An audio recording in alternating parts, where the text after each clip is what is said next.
Hi, good morning everyone. Today we are going to see about the topic coffee house in England. In England, in the beginning of 15th century, coffee house has become very famous. So first we are going to see about the origin of coffee house, where it was origin and later where it was spreaded and where it was later introduced and how much of coffee house were totally been in the Queen Anne period of in 18th century. Coffee house introduced probably in Abyssinian into Arabian Peninsula in 15th century. Then coffee drinking became very common in Arabians. Later it was spread to Europe and it became popular in 17th century. In London it was introduced at the time of Commonwealth period. In London they were totally in the Commonwealth period there were totally 500 coffee houses were there. The coffee houses are mostly used by the center of social life people, those who are working in different genres. During the reign of Queen Anne period in 18th century. Later, what are the different people uses the different coffee houses? Coffee houses was frequently visited by different type of people in different coffee houses. That means every people have a different coffee houses. Those who are doing business, they have different coffee houses. Those who are talking about the politics, they have different coffee houses. Those who are talking about religious, they have different coffee houses. Those who are talking about literary genius, they are in different coffee houses. They met in different coffee houses and they discusses what they are doing, and they have given some separate coffee houses for everybody. Even for doctors also, they have given some separate coffee houses. In Troyes and Wicks, Troyes, they go to the favorite coffee house. It is a cocoa tree chocolate, whereas Wings St James Coffee House. This both the Troyes and Wings, though they go to the different coffee houses, they discuss only about the politics. Then for literary men, they go to Will's Coffee House. It was situated in Covent Garden and Bow Street. They talk about the topics like poetic justice and the three classical unities in drama. Then what happened is Will Coffee House has become very popular among the literary men and many people started discussing there.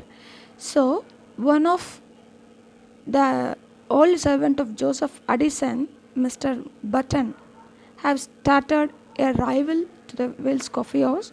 He started a coffee house. Its name is Button's Coffee House. Literary luminous, that is, many literary genius have been gathered and they speak about the literary topics. Dryden, Addison, Steele, Alexander Pope. In olden days and in nowadays also, those who are in a literary writing, they have started smoking, they started drinking, and everything is common.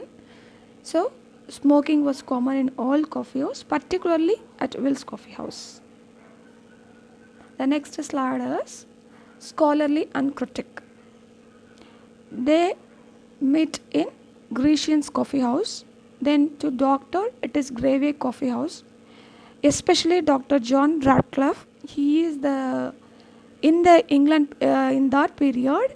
He is a very largest and practiced in England at the time of Restoration period. When he comes to a Gravey Coffee House, many patients come and visit him within a short period. He comes only for a short period, not for a 4 hours, 5 hours, like that. He come to the coffee house only for 1 or 2 hours. So at that time, many patients came to see him, and he gave some suggestions to them. Then for transact business, they met in Cornhill Coffee House. It was founded by Thomas Gravey. Thomas Gravey was a dealer of tea, coffee and tobacco in England. Then clergyman met in Turby Coffee House. In conclusion part, we see that these different types of coffee houses gives the people to be freely moved with among the other peoples and what they think about and how the England was and everything. So coffee house has been called the cradle of British democracy at that period because it was only the place where people of all ranks meet and move freely without any inhabitation. So at that time, Mr. Danby have came and he was suppressed to all the coffee houses during the French Revolution in 1789. So he asked Mr. Danby asked that to close all the coffee houses. So then again there were many revivals and many rivals.